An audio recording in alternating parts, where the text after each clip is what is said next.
All right, welcome back to another recording of the Elevate Media Podcast. I am Chris Anderson, your host, and today we're going to be diving into a topic that really anyone can benefit from, but especially if you're early on or starting out on your journey, that might come up in your thoughts or conversation is, how do I price my thing and how do I price it correctly? And so we brought on the price whisperer today on the show. He's going to break that down for us, help us get some actionable tips on how to price our products, services better to make more profit. So we have, let me say this right, Pair Chauffeurs on the show today. Pair, welcome to the Elevate Media Podcast. Well, thank you so much. It's a pleasure to be here.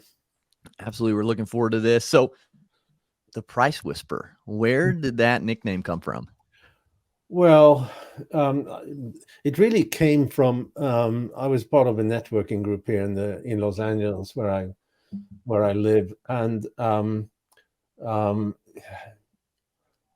one guy, I used to be called the pricing guy, right? and and because everybody knew what I was doing, and and it's something that is very unusual, and all the folks that I've ever met, almost all the folks that I've ever met says that, how did you get into this? And I've never heard about somebody that's an expert in pricing and so forth. So anyway, in that networking group, there's another guy that called himself the pitch whisperer, right? so he helps companies and entrepreneurs to really refine their pitch. And he came up with this, the Price Whisperer. And since then, I was the Price Whisperer in that group. And because I got this wacky name that nobody can say, really, Right. and albeit you did did it very well. Thank you. And certainly can't, if people can't spell to it, it makes perfect sense in my native Sweden, but that's not where we are. Right. So I decided to adopt it, right? And you do a Google search for the Price Whisperer and you get 1 million hits. Yeah. So with that, so like out of everything, out of all the possible topics within business and helping entrepreneurs, why pricing? Oh, the background is that I ran companies, a couple of companies in Europe, and then I've been running several companies here in the States too. And in all of those, we did experiments with pricing only because it was an interest area. And some experiments worked really very well, like next quarter revenues are up 25% or so. Others were complete duds. And what I had learned in business school about pricing was so academic and theoretic that it was really useless information. So eventually I decided I was too old and too opinionated to be a hired gun. And I developed a process that makes every pricing experiment a success. So with that, so when people are looking to price their products or their coaching, you hear both sides of the camp. Low ticket offer and just scale it up to a lot of people. High ticket offer, so you have to have less coming in. Where do you sit with that? Is there another route, or how do people figure that out, that decision? Well, the right answer is that you need both. Okay. Right. Whether you sell a product or a service, you do want to have sort of a good, better, best offering to your clients, because that means that you can capture volume with a good product, and you can capture profits with the best product, right?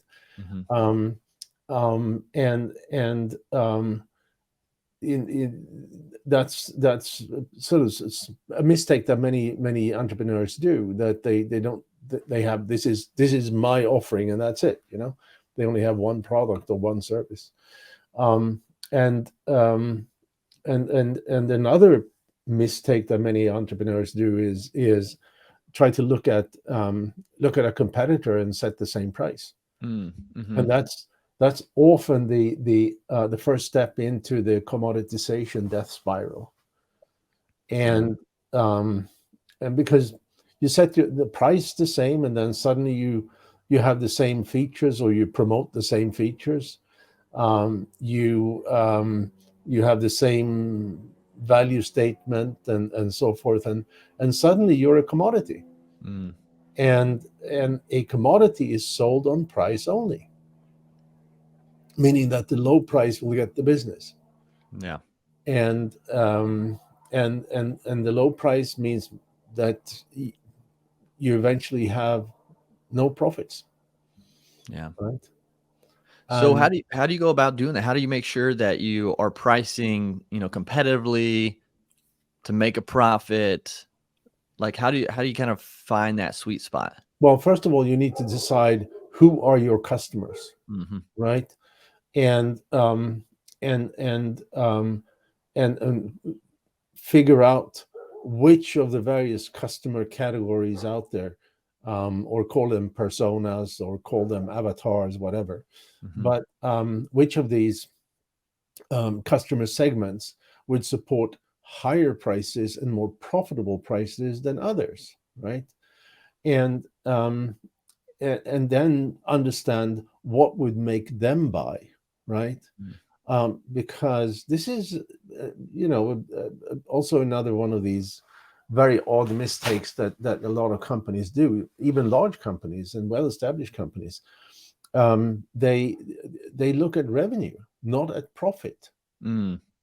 and it, without profits, eventually your company will die, right? Yep. And this is such a, any executive knows this, right? And then they say, yeah, this is, profits are good, and then in the next 15 minutes they go and say, slash our prices and start a price war, right? Yeah.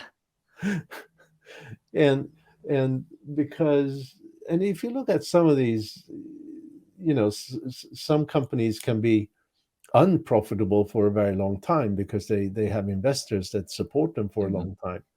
But most companies cannot. I mean, you look at Amazon, they were unprofitable for whatever 15 years. Hmm. Same with Uber, for example. And but look at Amazon today, they have a profit margin of a whopping 1%, roughly. Yeah. They turn over a lot of cash, but they don't make a lot of profits. Hmm. Why is that important to make sure you have enough profit when you're growing your business for those listening? Well, because profit is something that you put back in the company. Mhm. Certainly when you're in the growth phase. Mhm. And what that means is that you can develop more products, or you can develop more versions of the product simply because you have the resource. You can define more services. You can spend more money um, on on your on your marketing and your whole market development, marketing and sales and so forth. You can Right. even hire better people because they are all Mhm. Yeah. often more expensive, right? Yeah. and and so that's why profits are so important. And if you look at it, um, any company has a resulting profits that comes from only three variables. Hmm. It is the cost, total cost of the operation. It is the sales volume of whatever you sell, Right. and it is the price of whatever you sell. And of these three, um, pricing has the highest leverage on profitability, Why right? is that? Because it affects the top line, Hmm. right? And in fact, for the average company, um, pricing is three times as effective in driving increases in profits than increases than sales volume would be, Hmm. and it's twice as effective in driving profitability compared to cost reduction, Hmm. right? And once you know that, and in fact, for the average company, I do something I call the 1% challenge, right? Okay. And the um, imagine that you can change one of these three variables 1%, right? For Mm-hmm. the average company, and obviously there's no average company, but for an average company, a 1% increase in price or a 1% decrease in discounting, because that's the same thing, right, Mm-hmm. leads to an 11.3% increase in profits. Hmm.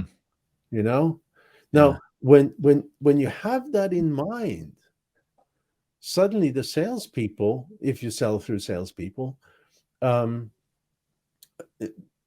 are not allowed to discount 25% anymore. Yeah. Suddenly they have to close the deal with only 10% discounting, right? Yeah. And or in some cases you send out coupons, right? Mm. Suddenly the coupon is 10% discount, not 20% discount, right? Yeah. And so forth. And when you start looking at your organizations through that 1%, everything is changing, right? Mm-hmm. And why I'm calling this the 1% challenge is simply because, have you ever failed to change anything 1%? I mean, No, think not, about it. yeah, that's not No, much. no, you know. Yeah. So, and that's why companies who focus their operations on profitability Mm-hmm. and focus their operations on looking at the companies through a lens of profit and so forth, typically end up as the market leaders, Yeah. for So that when, simple reason that they have more resources than competitors. yep. Yeah. So when we're looking at that, when we're looking at our business, our numbers, what's a good percentage for profit margins from your perspective for businesses? Oh, it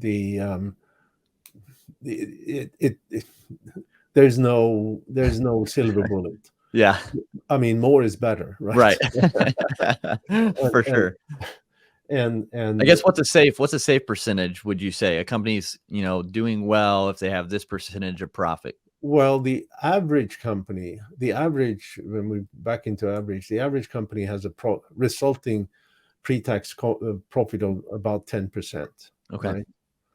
Um, and but I mean, I just mentioned Amazon with the profits of 1% roughly. Right. Um, and imagine if they could increase their prices with 1%, they suddenly have profits of 2%, and I mean, we're talking billions of dollars. Yeah. Right. Um, and imagine then what they could put into even more market development and so forth. I mean, we have Walmart is actually coming up as a strong competitor uh, to Amazon, right? Hmm. Yeah. So So if you're a smaller company, that 1%, I guess it still could make an impact over time. absolutely. I mean, And if you mentioned coaching here, yeah. and I mean, imagine that you well, really imagine that um, if you're a one-man band kind of consultant or coach, maybe you have revenues of, I don't know, pick a number, 15,000 a month, right? Hmm. Um, and you don't want to do 1%, right? You want to do 10%, Right. right? And suddenly you make another $1,500. Hmm. Now, what do you do with the $1,500? Maybe you put more ads out. Maybe you do more SEO stuff. Right. Maybe you spend it on Google Ads, right? Yeah. Um, so it's and maybe you take the time and the effort to really understand who the particular customer category is that do support higher prices, and understand what they specifically are looking for in terms of messages and so forth, Yeah. and then maybe you can increase another 10%, and Yeah. suddenly you make 3 grand more than you did, right? Yeah. So when people is there a cadence to how often these, maybe solopreneurs or small businesses should look at their prices and change, increase those prices? Is there a good cadence for that, or It like, depends. It depends on what business you're in. mm-hmm, And because every market, every market evolves, right? right? And there's new competitors coming in. There may be technology coming in. There may Mm-hmm. be companies that disappears, and so forth.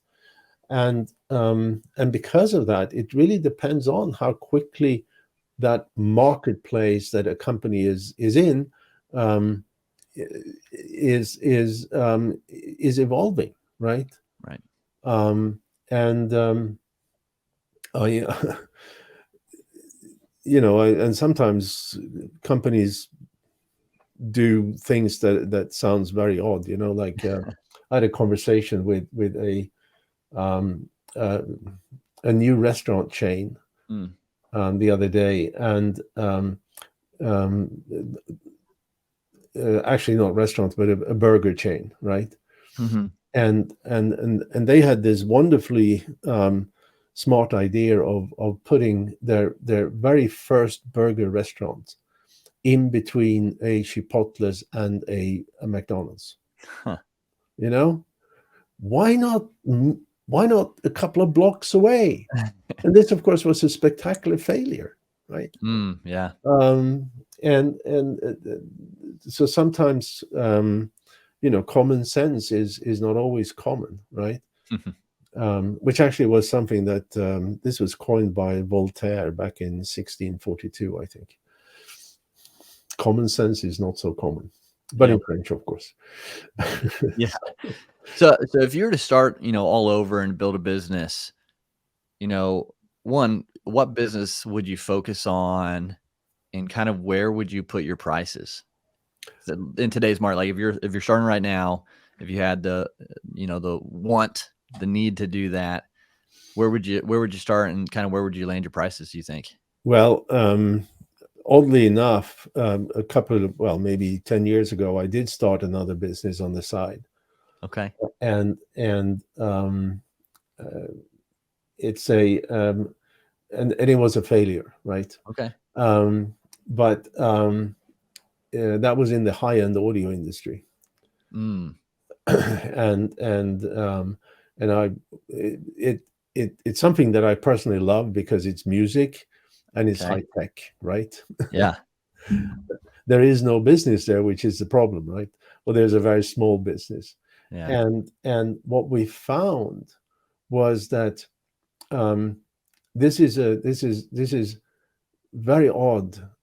This is a business where the buyers of this high-end audio gear don't really care about business, right? Mm. Sorry, don't really care about music.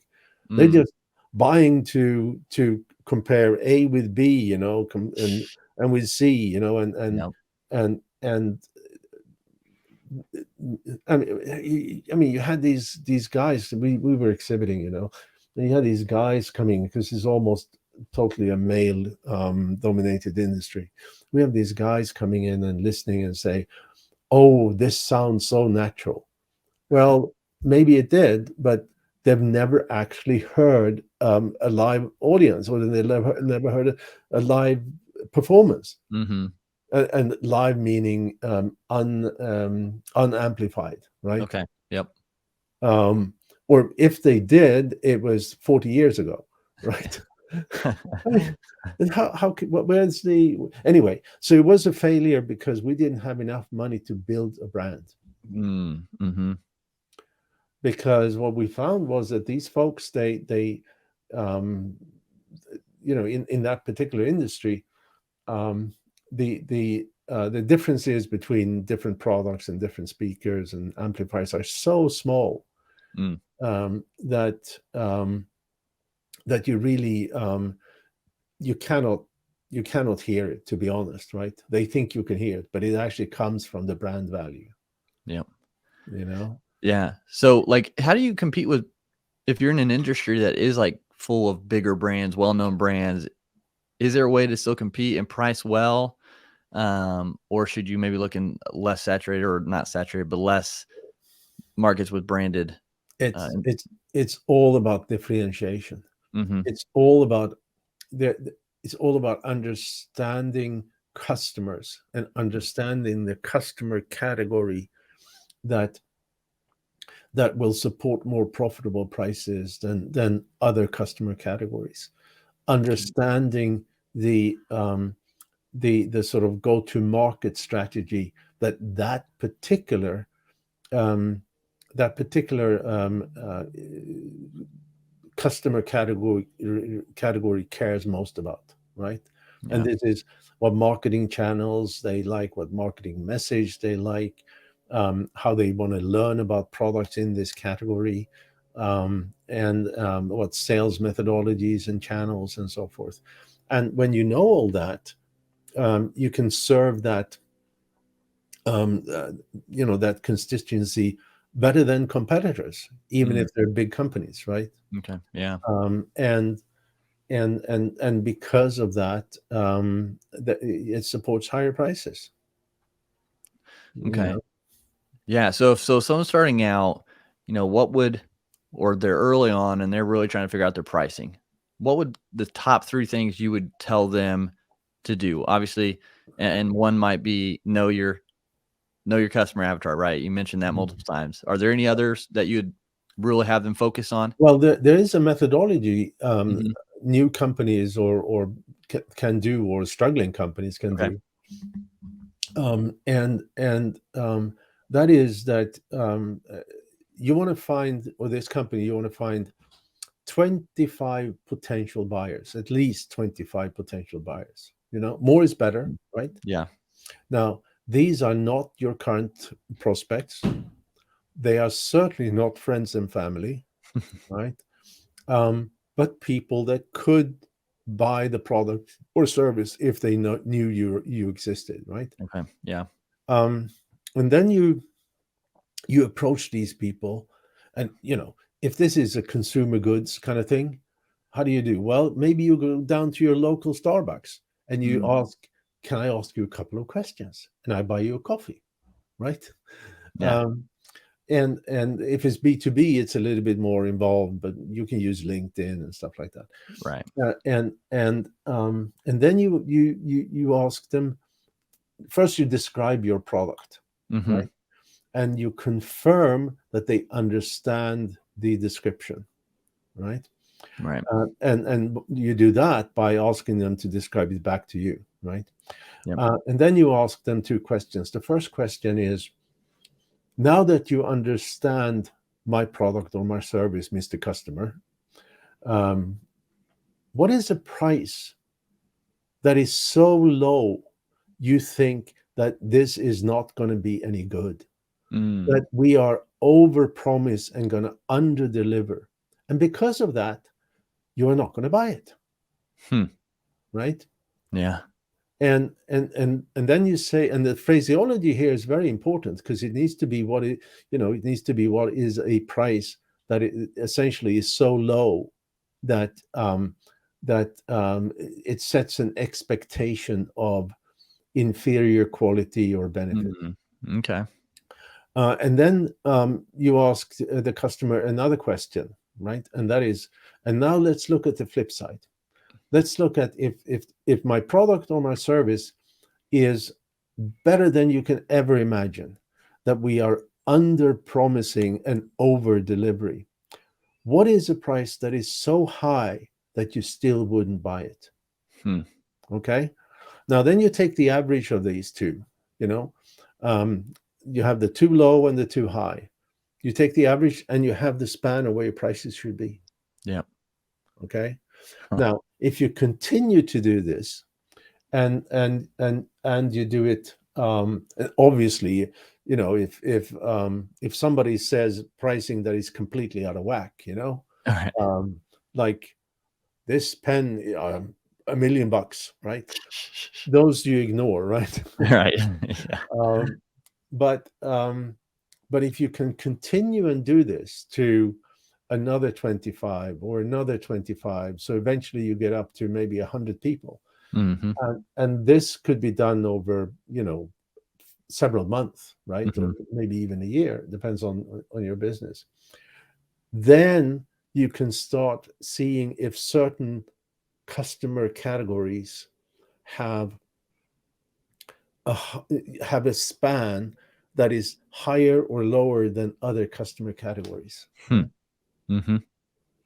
That's a And very interesting I like that. That's a good thing. I never thought about like going and asking like what price would basically you not purchase because it seems too low and I'm not yeah, going to get value for it. And then the opposite. That's a very, I really like those questions of, but or yeah, having those. but we've all been there. Mhm. We've held something in our hands, and either physically or metaphysically, and we say to ourselves, I kind of want to buy this, but at this price, no, right? Right. Yeah. And It's either bad, it's going to be bad quality. It's not going to last, or like it's not worth that price kind of thing from both perspectives. exactly, and we Yeah. also been in the same situation that I really want to buy this, but it's just over my budget. I can't Hmm. afford it, right? And Right. let me give you an example, Yeah. right? Um, this looks like a pretty normal smartwatch, eh? All right. Right? Um, it's not.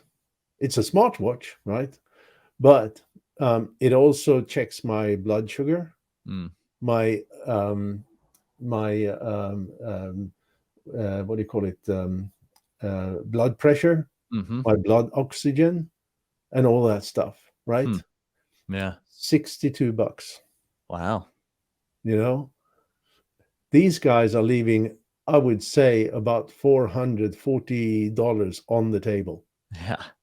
You know, I Right. mean, imagine if you're a diabetic and you have to prick your finger all the time, right? Mm-hmm. And not only that, these testing strips and stuff like that, I think is like 30-40 bucks a month, Right. right? And this watch do it all. Huh. Wow. And so here's a company that says we gotta be cheap. We have to be cheap because first of all, they're Chinese.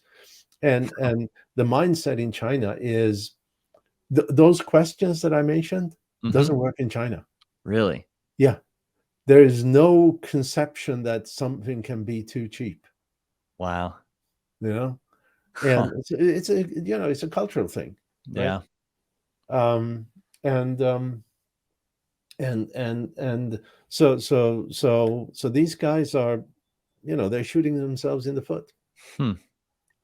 That's right? crazy. Yeah. Yeah.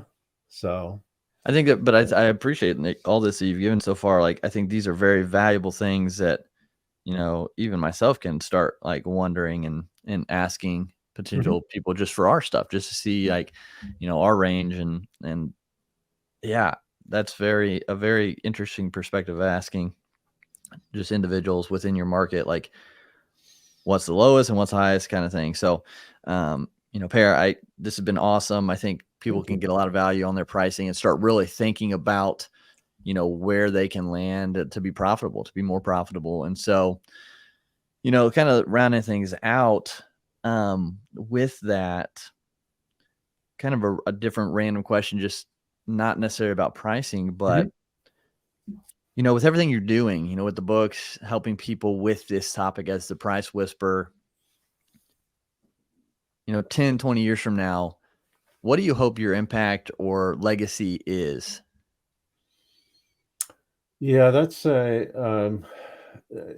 I mean, obviously, um most companies are there to deliver value to their client and to their customers, and a Mm, unique value, right? right. Mhm.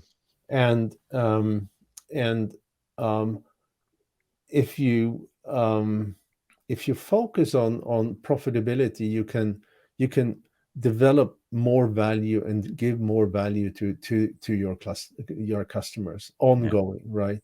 right. And now there's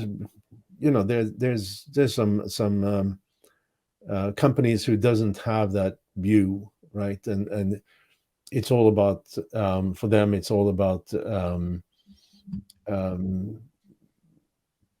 taking those profits and um, put it back into shareholders' pockets only, right? Right.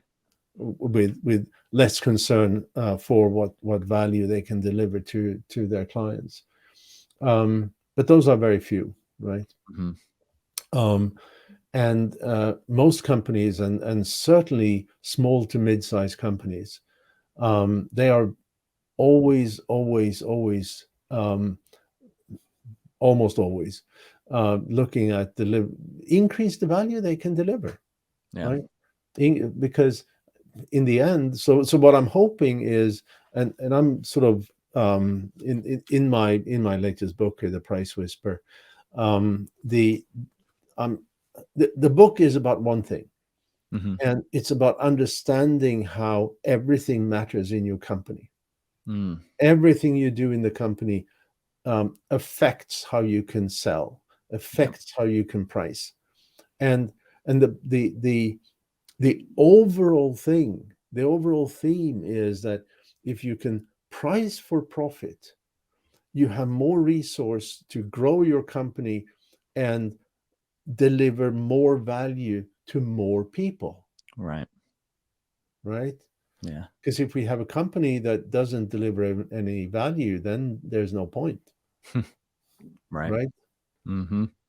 So That's awesome. So again, Per, appreciate you and your time today, sharing these insights on how to price better, how to thank you. increase profits through our pricing. Where can people connect with you? Obviously, your book's out there, so they can read that. Where can people connect with you, learn more?